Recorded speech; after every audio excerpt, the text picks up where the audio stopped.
ఓం గ్లౌం గం గణాధిపతే నమః. ఓం శ్రీమద్విరాట్ విశ్వగాయత్రీ పరబ్రహ్మణే నమః. ఓం శ్రీం పరబ్రహ్మణే పరమాత్మనే హరిహర వీర బ్రహ్మేంద్రాయ నమః. ఓం శ్రీమద్విరాట్ విశ్వగురువీర బ్రహ్మేంద్ర స్వామినే నమః. కులమతాల జాడ్యములలో నదపించు దీన జనుల సేదదేర్చువాడా, మానవుండే ధరను మాధవుండను వాడ కాళికాంబ హంస కాళికాంబ అన్నారు శ్రీమద్ విరాట్ విశ్వగురు వీర బ్రహ్మేంద్ర స్వాముల వారు. శ్రీ వీరబ్రహ్మేంద్ర స్వాముల వారు ఈ కలియుగములో కలిమాయా ప్రభావంచే కులము మతము అనేటువంటి జిడ్డు బురదను పులుముకొని అలమటిస్తున్నటువంటి దీనజనులను సేదతీర్చడానికి, వారిని కలిమాయ నుండి బయట పడవేయడానికి, జ్ఞానస్తులను చేయడానికి స్వామి అవతరించారు. తాను అవతరించినటువంటి కార్యక్రమాన్ని నెరవేర్చేటువంటి క్రమంలో దేశ పర్యటన చేస్తూ కాలమాన పరిస్థితులను బట్టి కాలజ్ఞానము, ఆత్మజ్ఞానం, బ్రహ్మజ్ఞానం, లౌకిక జ్ఞానం, పారమార్థిక జ్ఞానాలను బోధిస్తూ సంస్కరిస్తూ కొనసాగుతున్నటువంటి ప్రయాణంలో ఒకరోజు పుష్పగిరి అగ్రహారం మీదుగా వెళ్తున్నారు. ఆ పుష్పగిరి అగ్రహారం మీదుగా వెళ్లే సమయంలో ఆ పుష్పగిరి అగ్రహారంలో కలిమాయ ప్రభావానికి లోనైనటువంటి విద్యావంతులు, పండితులు, ధనవంతులు, జ్ఞానస్తులు స్వామివారిని అడ్డగిస్తారు. ఎందుకు అడ్డగిస్తారంటే బండి పైన ఆ గ్రామం మీదుగా బ్రాహ్మణేతరులు ఎవరు కూడా ఆ అగ్రహారం గ్రామం మీద నుండి బండి పైన వెళ్ళకూడదట. ఏ బండిపై గాని ఏ వాహనం పైన గాని ఆ గ్రామం మీదుగా వెళ్ళకూడదట, వారి నియమం అటది. అందుకు వారు స్వామివారిని అడ్డగిస్తారు. అడ్డగించి స్వామివారితో వాదిస్తారు.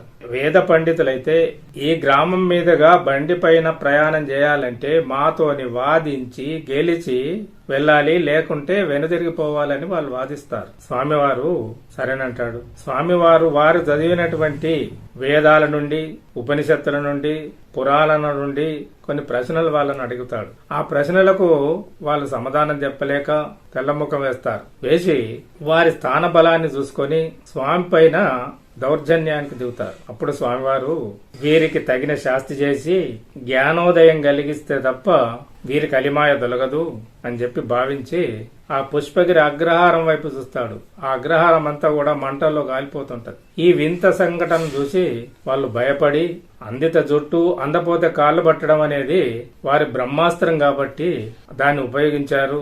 స్వామి పాదాలపై పడి క్షమించమని వేడుకుంటారు. వేడుకుంటే స్వామి ఆ మంటలను ఆపివేస్తాడు.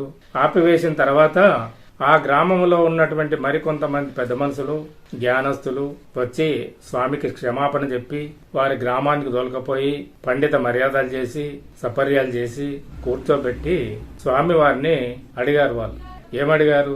స్వామి, మీరు అవతార పురుషులని విన్నాము, కాలజ్ఞానాలు బోధిస్తూ సమాజాన్ని సంస్కరిస్తున్నారని విన్నాము. మాకు కూడా మీ కాలజ్ఞాన బోధలను వినిపించి మా గ్రామంలోని ప్రజలందరినీ పునీతులను చేయండి అని వేడుకుంటారు. అప్పుడు స్వామివారు సరేనని చెప్పి వారికి కాలజ్ఞానం బోధిస్తాడు. ఆ బోధించినటువంటి కాలజ్ఞానములో కొంత భాగాన్ని మనం ఇప్పుడు వింటున్నాం. మేదిని సురలార వేదజ్ఞులారా వినుడు భవిష్యంబు వినిపింతు మీకు 5,000 అబ్దంబులరిగిన మీద దుష్ట శిక్షణకును శిష్ట రక్షణకును వీరభోగ వసంత విబుడను పేరా అవనిపై మరల నేనవతరించెదను. నీవచ్చు నాటికి నీతి నశించి తప్పులు కుప్పలై ధర్మంబులెడలి కలియుగంబంతయు కలుషమైపోవు. పాడైపోదురు బ్రహ్మనులెల్లా వర్ణాలు 4 భ్రష్టంబులగును. కులమతాచారాలు మలినంబులగును. హరిహర జనులు వేదాలు నేర్చెదరు. మా వంగడం వారు దేవభూసురులు పెక్కు తెరంగుల పెంపుగాంచెదరు. పంచాంగములు చెప్పి బాపల బదులు గ్రామ పురోహిత కర్మంబులెల్లా చేయించెదరు. శృతి స్మృతి సమ్మతముగా వారిని ప్రజలెల్ల గౌరవించెదరు. దేవభూసురులకు ద్విజులకు నెప్పుడు అన్యోన్య వైరంబులారకాయుండు. బాపనయ్యల ప్రాభవము పండుకొను వారు తొల్లిటి గౌరవాలు కోల్పోయి పడిగా పొరుందురు బ్రతుకుల కొరకు. వేద విద్యలు మాని పెర చదువులకు నగ్రహారమ్ములే అమ్మి వేసెదరు. గుణశీలహీనులై కులవృత్తి మాని బానిస వృత్తికి బాలుపడెదారు. కుడువగూడను గట్టగుడ్డయు లేక పరమ దరిద్రులై తిరపమెత్తెదరు. మడిమైల లేకుండా మాలకులకును సిద్ధము పడెదరు సిగ్గేమి లేక. పీఠాధిపతులకు పెద్దరికాలు తొలగిపోవును మాట విలువ లేకుండు. శృంగేరి పుష్పగిరి మత పీఠములు పాంచాననం వారి పాలవును మీద. జనమదాంధులు నన్ను తప్పుగా దలిచి అడుగంటి పోయేదరన్ని విధాల. తూర్పు దిక్కున వైరాలు పెరిగి పట్నాలు పాడైపోవును.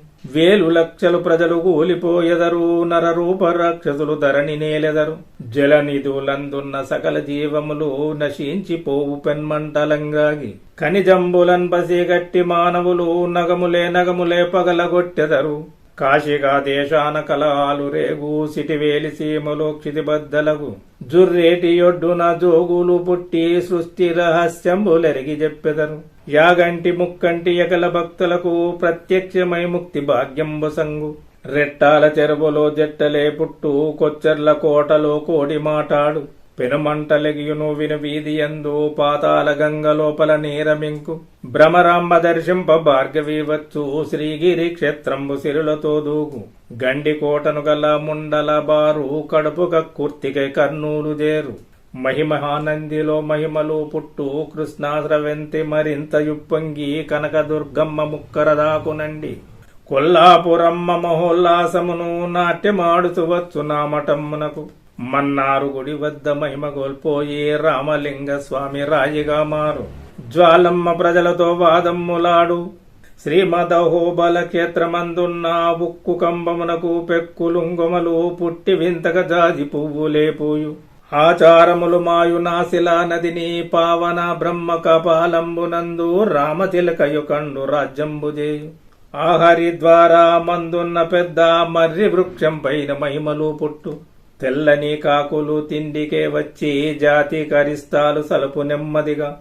ఉత్తర దేశాన కత్తులు మెరియు. తూర్పు దేశము ధూళి అయిపోవు. ఆబాల గోపాలమన్నమోయంచు. అల్లాడిపోయెదరన్ని సీమలను.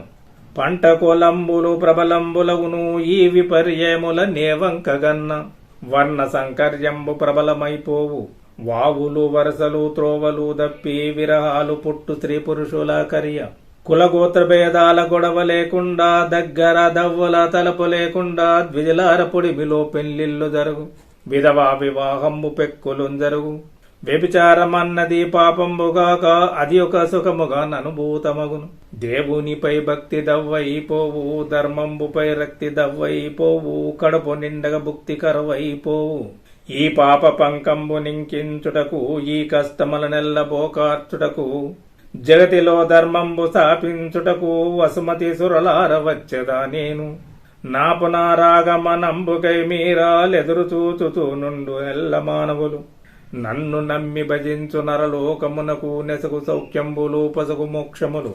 ఈ విధంగా వీరబ్రహ్మేంద్ర స్వాముల వారు పుష్పగిరి అగ్రహార బ్రాహ్మణ పండితులకు గ్రామ ప్రజలకు బోధించినటువంటి కాలజ్ఞానం ఇది. ఈ కాలజ్ఞానాన్ని విని అగ్రహార బ్రాహ్మణులందరూ కూడా తరించారు. వారి కలిమాయ ప్రభావాన్ని తగ్గించుకున్నారు.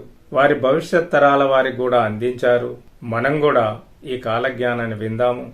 స్వామి యొక్క దివ్యానుగ్రహాన్ని పొందుదాము. మన కలిమాయ ప్రభావాన్ని కూడా తగ్గించుకొని పుణ్యాన్ని సంపాదించుకుందాము. చదివి మన ఆత్మను శుద్ధి చేసుకుందాము. పంచి పుణ్యం సంపాదించుకుందాము. అందరికీ శుభం శుభం శుభం.